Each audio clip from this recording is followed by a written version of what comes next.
Hi guys, welcome back to the Player YouTube channel. And today, well, I might have uncovered Volvo's best kept secret, because here is the Volvo V90. And this, in my opinion, is probably the best family car ever made. Volvo and estate cars go together like Ikea and flat pack furniture. And the new V90 model is probably one of the best cars Volvo have produced in a number of years. The V90 is based on the Swedish car manufacturer's large executive saloon, the S90. And while it's actually slightly shorter than the saloon, it still has a massive boot as well as 5 good-sized seats. Engine choices are a couple of 2-litre diesels. There's a 2-litre petrol variant, or you can go for the powerful hybrid with over 400 brake horsepower. The V90's executive car routes means it's priced well against premium models such as the Audi A6 Avant or the BMW 5 Series Touring, or even the Mercedes E-Class estate. Buyers in this bracket aren't just looking for space, they want a comfortable ride, they want a sharp drive, they need strong engines and obviously generous levels of luxury and equipment. Volvo has used its appropriately named Power Pulse technology on the V90's D5 engine. This uses compressed air to help the turbocharger kick in faster, and the result is a superb acceleration from low revs, helped by standard all-wheel drive. Ride comfort is crucial in family estates, and this is another area in which the V90 really does impress, especially if you tick the box for the optional adaptive dampers that include air suspension at the rear, as this helps the V90 glide along motorways and over rougher roads at town speeds in a really composed fashion. Volvo is synonymous with safety, and it has taken this to a new level with the V90, upgrading its standard emergency city braking system to recognise large animals as well as pedestrians, cyclists and, yes of course, other cars. Standard 2 is a system aptly named Autopilot that will automatically keep you in your lane on the motorway, control your distance from the cars ahead of you and maintain your speed fully autonomously. Euro NCAP hasn't tested the V90 as yet, but the S90 Saloon is one of the safest cars in its class, performing especially well in the safety assist category, unsurprisingly.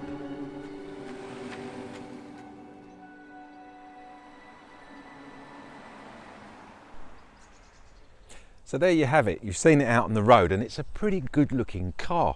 I mean, compared to the old ones, there is no comparison. Even the V70, which is the predecessor to this one, and it was only a few years ago, but it's just in a complete class of its own. It's got this lovely big grille, sometimes looks rather imposing when it's got 2 blue flashing lights under there, which you don't notice. I love the way this splitter at the front it just changes everything across here. It's really, really nice. Got these adaptive LEDs as well, so they follow you around the corner. 20-inch lovely diamond cut alloys. I really do like these. The only thing I don't like on these are the low profile tyres. You do get a bit of run noise when you're out on the motorway, and at the same time they are very liable to punctures, but they are run flats, so you can opt whether you want them or not when you buy the car. Speaking of buying the car, well, price wise, the base range itself, the actual T90 range, starts from £39,000. This particular one is the T6, and it is one of the top of the range. Not the top, that's a T8 right at the very top, and that's a hybrid petrol. This is the petrol version, and it starts at £51,000. This car's got around £4,000 worth of extras, which we'll talk about when we get inside the car. Let's jump in the front and see what you get for your money when it comes to tech and entertainment. Up front in the V90, well, yeah, you're not going to be wanting for comfort in this car, and it has got some amazing seats up the front. They're fully electronic, adjustable in almost every imaginable seating position. Really, really cool, actually.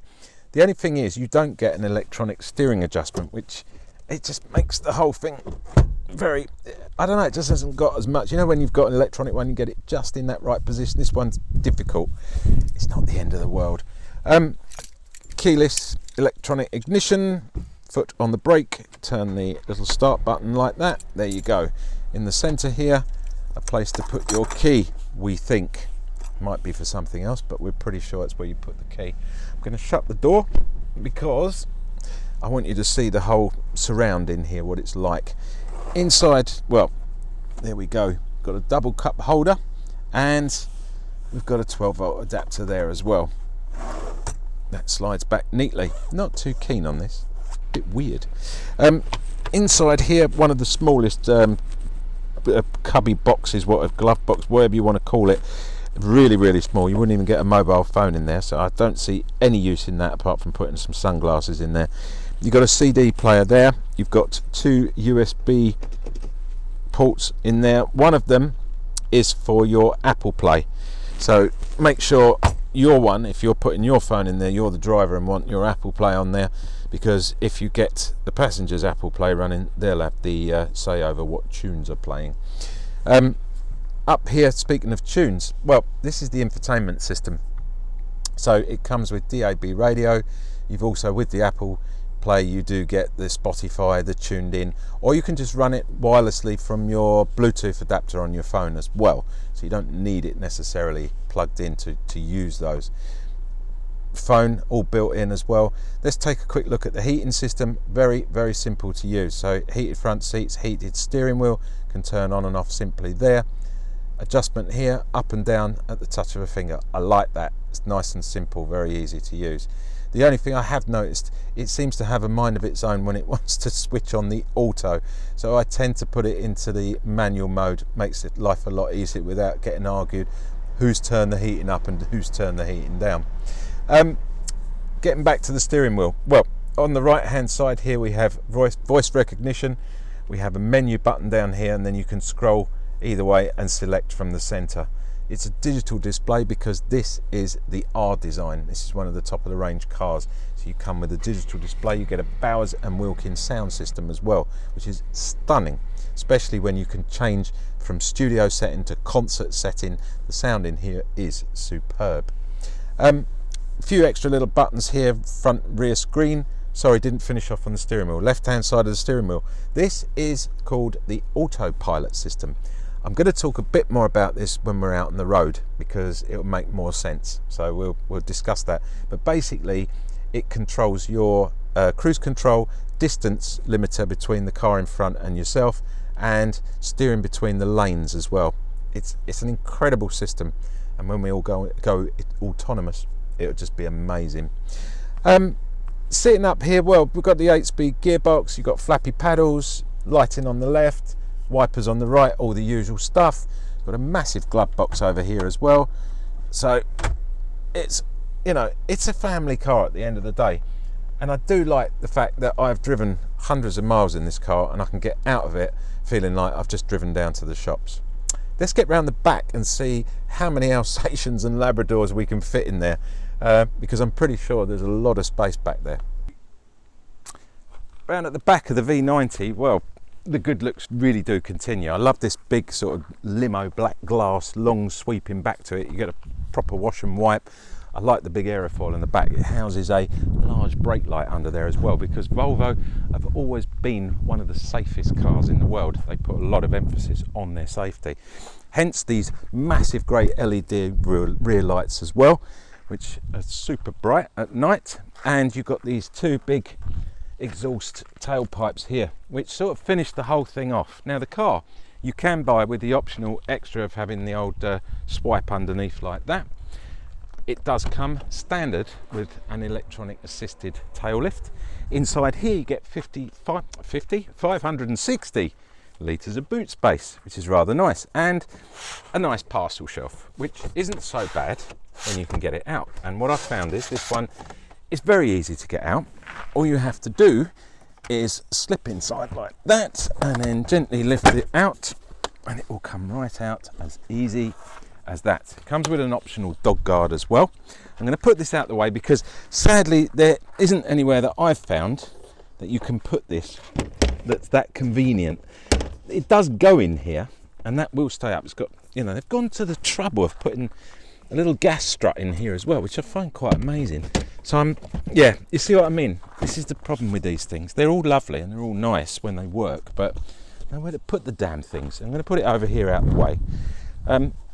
which is a shame because it's really defeating the whole object.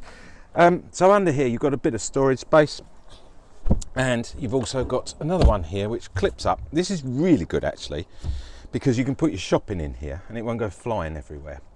Over here you've got a 12 volt. That's a handy thing which we always talk about. You need a 12 volt in the boot here. And just look at that space. That's the 560. Now when I get those seats down, it goes up to 1530 litres, which is humongous.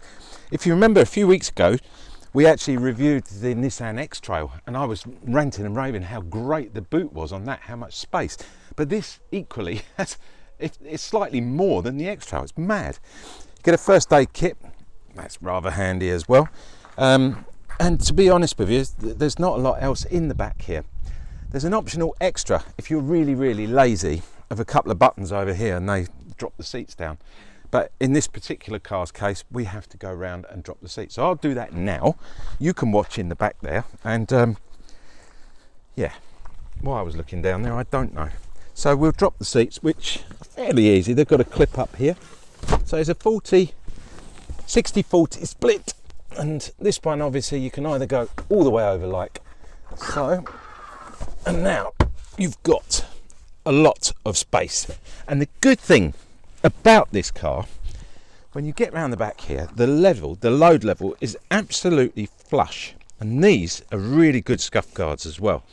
The whole thing has been built on experience. And don't forget, this car originally was the caravanner's choice of car. So they had to load all their gear in here, hook up a caravan or whatever. It is a big, big family car. And to be honest, how much more space do you need? Watch this. This is how big it is. The only thing is a little bit low here, but you could put a double bed in here and be quite comfy for the whole night. Right, let's check what it's like in the back for the passengers. The first thing you're going to notice, this door opens really nice and wide, so it makes it ever so easy to get in and out of the car, which is lovely. Secondly, the seats. Wow, these are stunningly comfortable. Let's pull the door to so you can see a couple of the bits and pieces in here, because you get standard these little window blinds, which are quite nice. And obviously you've still got all the tinted surround windows as well, which keeps it nice and cool in here. Seat wise, where we've said how comfortable they are, you've got tons of leg room, and we've got tons of height here with this massive panoramic sunroof. There's a little catch under here for putting your coat or your jacket, but unfortunately once you've attached that, you can't pull this down because well, I'm nitpicking, just ignore me. It's just one of those little annoying things that I've noticed. In the centre here, well, we do have a nice armrest, and apart from the squeaky noise, you get a double cup holder, you get a little place to put your phone, and in here you can hide your knickknacks away from your fellow passengers if you wish. Just over here is the ski bit, and it is a ski bit because there's nothing else it can do. It's like a ski hole, and that is it. Obviously, being Scandinavian, they like to carry their skis around a lot, and who blames them when you've got that amount of snow where you live? And that's only accessible from behind, by the way.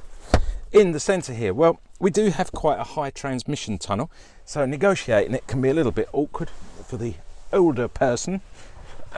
However, once seated in the middle here, it's pretty cool actually. I'd be all right. It's not as bad as it looks. So seating, very good. We'll give that a thumbs up for 5 people in here. I would count this as a proper seat. Isofix points. These come with their own covers that remain in position, so you won't lose those. Again, this is Volvo with its experience of family cars. They know when you take those off to put a kiddie seat in here, you're going to lose them, or they get put somewhere. But by putting them so they stay in there, that's good. Little things like that. Another thing that's really good, this has totally independent heating controls. So you've got the vents here, which can come on and off. Then you've got a separate panel here on the top, which is touch sensitive, and that can change the heating and also the amount of air that's coming out. And there's a couple of vents up here as well, which is good, and a couple down here, as I pointed out. All in all, the car in the back here, well, it's extremely comfortable, to the point that when I was driving it last week, I've got a young son and he suffers a lot from car sickness, travel sickness. And he said it's the first car we've had since he was a little kid that he hasn't felt sick in on a long journey. I think that really, Volvo, sums up my entire idea that this car could be the best family car ever. Let's get it out on the road and let's sum this whole thing up. When you're out on the road in the Volvo V90, it's quite a special place to be. Super comfortable, very quiet. I mean, it's a hot day today, we're talking 28 degrees, so I've got the aircon turned up, which works very well when you get it to work. Let's talk about the configurations on these cars. Well, this is the R design car, so it's got a few extra bits and pieces. The engine wise, there are two types of diesel, and there is a petrol engine, and then the top of the range is the petrol / hybrid car, which develops over 400 brake horsepower. However, this car, this is the T6, and it's pushing out around 310 brake, which is pretty good for a 2-litre engine, 2-litre twin turbo. 0 to 60 is sub 6 seconds, would you believe? A car this big, weighing 1.8 tonnes, sub 6 seconds 0 to 60, with a top speed limited to 155 as you would expect. It is a pretty rapid little car. There are 4 different types of modes on here, which are adjusted here, the drive mode selector button. So you've got an eco mode, which is exactly as it says. You've got a comfort mode. You can do an individual mode setting where you set it up yourself what you like, and then there is a dynamic mode as well, which is basically Volvo's way of saying sport mode. Safety systems, well, it's rammed full of it. As you well know, Volvo is one of the safest cars on the road. You've got blind spot mirrors, we've got autonomous braking in town. It'll pick up larger animals, smaller animals, cyclists, pedestrians, motorcyclists, and naturally other road users' cars, which is really good. So autonomous braking, that's great. On the autopilot, you set it up here quite easily on the left hand side of the steering wheel. It comes up on your dashboard. I've currently got it in the, I'm going to turn that back on. The car will set up the distance between you and the car in front, and if that car in front brakes, this autonomously brakes. It will also do it will stay in lane using a tracking system, which is absolutely brilliant. I mean, you can take your hands off the wheel. I'm not going to because it's illegal, but it would quite literally steer for miles for you as long as there's a white line either side of you. It will just keep you bang dead centre. It's one of the best ones I've come across. I've tried a few different makes and different brands of cars. Some are good, some are bad. This is one of the best. And then additionally, you can obviously set your cruise control. So you set the speed you want to go, and within a few years, when it becomes legal on motorways, which I presume it will, you could quite easily let this car drive you all the way home. Just put in where you want to go. Now, speaking of navs, this is one of the only things I've found in this car is not up to scratch. The nav system on this is appalling, absolutely appalling. It's very laggy. You have to put the exact spelling in, otherwise it won't recognise where you want to go. In actual fact, I spent so long trying to get to put something very simple into that nav system. My young son did it on his phone in 30 seconds in Google Maps. So if you've got Google Maps plugged in through the Apple iPlay on this, use it, because the actual sat nav is rubbish. Sorry Volvo, you've really screwed up a bit there. It's not good at all. And the chip in it is so poor, so laggy as well. And you can't zoom in. When you do zoom in, you have to recenter. You can't have it constantly zoomed in, like if you want it close. And also, on the digital display, you have the map in the middle, which is great, but you can't adjust that. There's no adjustment, so you can't get rid of it. You can't change that for, like on the Audi, where you can change the centerpiece to, I don't know, your fuel consumption, or the radio station you're on, or your telephone. On this, no, can't change it. You've got to have the map in the middle. That's a little bit of a bind. It does, it annoyed me a little bit, that. So yeah, we've done the safety system, talked about the blind spot mirrors. Let's talk economy, because that's another thing that I'm just not over keen on in this Volvo. 27 to the gallon on a run, it's not brilliant. And then about 15, 16 around town. I'm constantly putting fuel in this car. It just drinks, which is a real shame, because I think if they'd have put like a V6 in it or a straight six, it would be less labour intensive and therefore more efficient. Unfortunately, the powers that be say that we've got to be more emissions friendly, and that's why we end up with a 2-litre engine with twin turbos which guzzles fuel, but the output is far less than a V6 on a single or non-turboed. As you know, it's just part of the course. If you get where I'm going with that, I'm not going to argue the point. I have, apart from my little niggles and grunts about that, I've just totally enjoyed driving this car. And in my humble opinion, as I always say, I think this is, if they change the sat nav, the best all-round family car you can buy. It's got everything you're ever going to need on a car. I've summed this up as much as I can. It's now down to you to go over and have a test drive. There are a lot of different styling modes on this. You've got momentum, you've got inscription, you've got R design. So be careful when choosing those, what comes as standard and what you add, because a lot of those packages come with a lot what you would be paying extra for in a different styling pack. So be careful on that. Just look into it, guys. Just go on the internet and I'm sure there'll be loads of information there.